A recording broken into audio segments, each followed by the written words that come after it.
Ha nem teljesítik az elvárásainkat, nem adunk több tejet. Béren kívüli juttatásokat akarunk. Legelési utalványt, napfénytetőt az istállóra, normális nevet.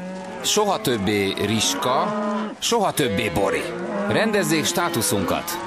Nem vagyunk se szarvasok, se marhák. Tehenek vagyunk. Tehenek vagyunk. A gépi fejés érjen véget. Használják a kezeiket.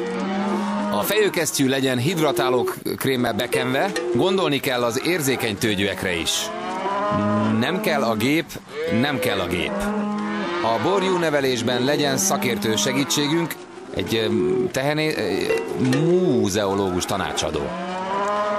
Kisborjú, kisborjú. Követeljük a sajtok szabadságát. A kiégett, megfáradt teheneket legyen lehetőség bebikázni. Múgy van, múgy van. Kevesebb mozgást, ne lógjon rajtunk a gatya.